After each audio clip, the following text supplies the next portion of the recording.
नमस्कार, स्वागत है आप सभी का मेरे चैनल पर। सबसे पहले मैं आप सभी का दिल से धन्यवाद करना चाहती हूँ, जो कि आप लोग मुझे इतना सपोर्ट कर रहे हैं। और मेरी पूरी ये कोशिश रहती है कि मैं किसी भी टॉपिक को आसान से आसान भाषा में तथा आप लोगों के सामने वही चीज़ प्रस्तुत करूँ जो कि सबसे ज़्यादा एग्जाम में पूछे जाते हैं। तो आज हम लोग इस वीडियो में ब्लूम टैक्सोनॉमी को देखेंगे, जिनसे कि प्रश्न पूछा जाता है, उन्होंने कितने वर्गीकरण किए हैं। तो इन सभी बातों को हम लोग आज समझेंगे। अगर आप ये समझ लेते हैं तो इनसे आप 4 से 5 नंबर जो सीटेट में पूछा जाता है वो आप प्रश्न बिल्कुल आसानी से कर सकते हैं। तो चलिए शुरू करते हैं बिना देरी किए हुए हम लोग ब्लूम टैक्सोनॉमी को और बिल्कुल इजी भाषा में समझने की कोशिश करते हैं। देखिए, सबसे पहला आता है, प्रश्न पूछेगा कि भैया ब्लूम जो थे उनका पूरा नाम क्या है। तो इनका जो पूरा नाम है वो है बेंजामिन ब्लूम। क्या नाम है पूरा? Benjamin Bloom. ये एक क्या है? ये एक अमेरिकी मनोवैज्ञानिक है। जैसे पियाजे जो है स्विट्जरलैंड के मनोवैज्ञानिक है, उसी प्रकार के ये एक अमेरिकी मनोवैज्ञानिक है। अब इन्होंने एक पुस्तक लिखी थी जिनका नाम क्या था?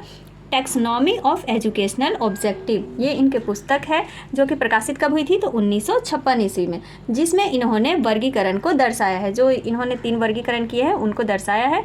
शैक्षिक उद्देश्य का वर्गीकरण, इसको क्या कहते हैं? शैक्षिक उद्देश्यों का वर्गीकरण भी कहा जाता है, जो इस पुस्तक में इन्होंने क्या किया है? वर्गीकृत किया है कि बच्चों को किस प्रकार से पढ़ाना चाहिए। ठीक है। अब जो ब्लूम टैक्सोनॉमी है, ये जो इनका जो वर्गीकरण है ब्लूम टैक्सोनॉमी का, ये ब्लूम टैक्सोनॉमी के नाम से जाना जाता है। इसका वर्गीकरण भी बोलते हैं और इसको ब्लूम टैक्सोनॉमी के नाम से भी जानते हैं हम लोग। अब इन्होंने जो 3 उद्देश्य बताए हैं जो शैक्षिक दृष्टि से, उन तीनों पक्षों को हम लोग समझ लेते हैं एक एक करके। इसमें सबसे ज़्यादा जो इम्पॉर्टेंट होता है वो होता है संज्ञानात्मक पक्ष। ठीक है। पहला क्या हो गया? संज्ञानात्मक हो गया, दूसरा भावात्मक पक्ष, तथा तीसरा क्या है? क्रियात्मक पक्ष। इसको आप इजी लैंग्वेज से या तो कैप करके याद कर ले या फिर पैक करके याद कर ले, जिस तरीके से आप याद कर सकें। सी से क्या हो गया? कॉग्निटिव, ए से अफेक्टिव और पी से क्या हो गया? साइकोमोटर, या फिर साइकोमोटर, अफेक्टिव और कॉग्निटिव। ठीक है। ये तीनों नाम याद हो गया ब्लूम टैक्सोनॉमी, जो 3 इन्होंने पक्ष बताए हैं। अब एग्जाम में पूछ लोगा कि जो ब्लूम टैक्सोनॉमी जो वर्गीकृत किया है इनमें से कौन सा नहीं है। तो भैया अगर हम लोग को ये तीनों नाम याद रहेगा तभी तो उसमें जो नहीं रहेगा उसको हम छांट सकते हैं कि हाँ इसमें से ये नाम नहीं है। तो इस प्रकार से क्वेश्चन पूछता है। अब सबसे हम ज़्यादा जो समझने में टाइम लगेगा वो लगेगा संज्ञानात्मक पक्ष को, क्योंकि इसी से भर भर के प्रश्न पूछा जाता है। तो चलिए शुरू करते हैं कॉग्निटिव डोमेन को समझ। देखिए, अब पहला क्या है? ज्ञानात्मक पक्ष है। इसको क्या कहते हैं? कॉग्निटिव डोमेन कहते हैं। और ये हमारे किस पक्ष से जुड़ा रहता है? तो ये हमारा जो है माइंड जो है, यानी जो मानसिक क्षमता है, जो हमारा संज्ञान है, उससे यह पक्ष जुड़ा हुआ है। यानी ये भी पूछ लेगा कि जो कॉग्निटिव डोमेन है ये किस पक्ष से संबंधित रखता है? तो किस पक्ष से रखता है? मानसिक क्षमता से संबंधित रखता है। एक एक पॉइंट को हम लोग को नहीं भूलना है, क्योंकि एग्जामिनर कब किस प्रकार से क्वेश्चन पूछते हैं हर तरह से तैयार रहना है। ठीक। अब इसके जो उद्देश्य हैं, इसको सरल से कठिन की ओर ले जाया जाता है। मतलब सरल से कठिन की ओर हम बढ़ते हैं। पहले बच्चों को ए सिखाएंगे तभी तो जाकर के लास्ट में एप्पल या फिर सेंटेंस बड़ा बड़ा बोल पाएगा। तो इसलिए कहा गया कि जो सरल से कठिन की ओर यह पक्ष जाता है, और शिक्षण का जो अधिगम है वो निम्न स्तर से ले करके, यानी लो लेवल से लेकर के हाई लेवल तक ले जाया जाता है ज्ञानात्मक पक्ष में। अब जो ज्ञानात्मक पक्ष है इसको 6 भागों में बांटा गया है। देखिए, अगर ये पूछ ले कि ब्लूम टैक्सोनॉमी जो है वो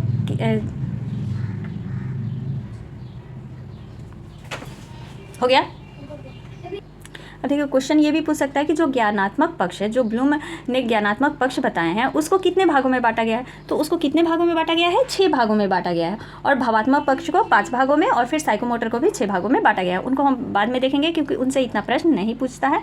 सबसे अधिक जो प्रश्न आता है वो आपका इसी से आता है, ज्ञानात्मक पक्ष से।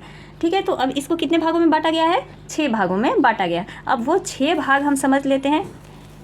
और इसमें कहा गया है ना कि निम्न स्तर से उच्च स्तर तक जाता है, यानी पहले जो क्या होगा, यहाँ से बढ़ेगा। जैसे पहले ज्ञान, बोध, प्रयोग, विश्लेषण, संश्लेषण, फिर जा कर के मूल्यांकन, यानी नीचे से बढ़ करके ये ऊपर की तरफ बढ़ता है। ठीक है। अब इसको याद रखने का बिल्कुल इसी तरीका है, वो भी हम अभी करेंगे, याद भी कर लेंगे इसी वीडियो में। अब इन 6 पॉइंटों को देखिए। अब सबसे पहले अब आप इस प्रकार से समझिए कि आप किसी को बताते हैं कि भैया क्या तुम ब्लूम टैक्सोनॉमी के बारे में जानते हो? तो बोलता है वो क्या होता है। तब अब हम उसको बताएंगे कि ब्लूम टैक्सोनॉमी तुम्हारे चैप्टर में है, जो कि बीएड में पढ़ना है और सीटेट में भी पूछा जाता है। ठीक है। तो उसको यहाँ पर हम क्या करवाएं? सिर्फ ज्ञान करवाएं। ज्ञान, बोध, अनुप्रयोग, विश्लेषण, संश्लेषण और मूल्यांकन। इन 6 को याद रख लेना है, क्योंकि इनसे भी पूछ लेता है कि जो ज्ञानात्मक पक्ष का सबसे निम्न स्तर कौन सा है।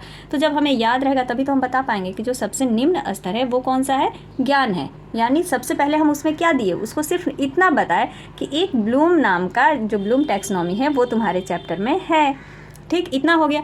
अब फिर उसके बाद हम क्या करवाएंगे, उसको बोध करवाएंगे। ज्ञान तो हो गया कि हाँ भाई एक ब्लूम टैक्सोनॉमी हमें पढ़ना है। अब उसमें क्या पढ़ना है उसके बारे में उसको इसमें बताएंगे कि हाँ भैया उसको 3 भागों में बांटा गया है, जिसमें तुम्हें ज्ञानात्मक पक्ष, भावात्मक पक्ष और क्रियात्मक पक्ष, तीनों पक्षों को पढ़ना है। उसको बताए कि हाँ इस प्रकार से तुमको पढ़ना है। अब उसका जब वो पढ़ेगा बच्चा, उसको समझ हो गया तो वो क्या करेगा, प्रयोग करेगा कि अच्छा ये ज्ञानात्मक पक्ष को हम यहाँ प्रयोग भी कर सकते हैं।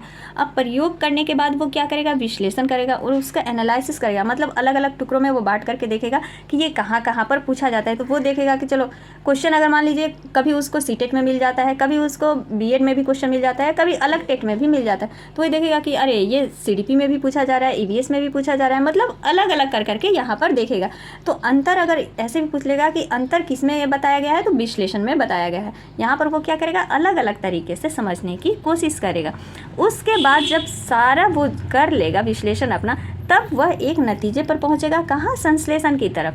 अब विश्लेषण से ऊंचे स्तर का क्या होता है, संश्लेषण होता है। अब इसमें जो विश्लेषण में उसने अलग अलग भाग में जो बांट करके जो नियमों का विश्लेषण किया, अब यहाँ पर क्या करेगा, उन सभी को जोड़ेगा। मतलब अर्थ के ऊपर जोड़ दे करके उन सभी हिस्सों को जोड़ करके एक संपूर्ण बनाएगा। ठीक है, जैसे लड़की देखने जाते हैं ना, तो बोलेंगे कि हाँ नहीं भाई अब ठीक है, ओवरऑल क्या है, ये पूरा सही है। तो यहाँ क्या करेगा, संश्लेषण हो गया। अब फिर क्या लास्ट में बच जाता है, मूल्यांकन बच जाता है। तो जिस प्रकार के बच्चों को साल भर पढ़ाने के बाद एग्ज़ाम लिया जाता है, उनका मूल्यांकन किया जाता है कि बच्चों को जो पढ़ाया गया वो कितना सीख पाए हैं, तो यहाँ पर वही लास्ट ऑप्शन दे दिया है मूल्यांकन का। लेकिन ये ब्लूम के अनुसार है। 2001 में जो इनके असिस्टेंट हैं उन्होंने चेंज कर दिया, संश्लेषण को सबसे उच्च स्तर पर रखा और मूल्यांकन को उसको नीचे कर दिया। मतलब संश्लेषण को मूल्यांकन की जगह और मूल्यांकन को संश्लेषण की जगह कर दिए। तो ऑप्शंस के अनुसार वहाँ पर देखना होगा, अगर क्वेश्चन पूछ लेता है कि सबसे उच्च स्तर का जो ज्ञानात्मक है उसका भाग कौन सा है, तो वहाँ पर अगर ऑप्शंस में मूल्यांकन दिया है तो मूल्यांकन होगा और संश्लेषण दिया है तो संश्लेषण होगा। ठीक है, ये 6 नाम को आप लोग बिल्कुल याद रखिए, क्योंकि ये 6 नाम हमेशा पूछे जाते हैं। चलिए अब आगे बढ़ते हैं।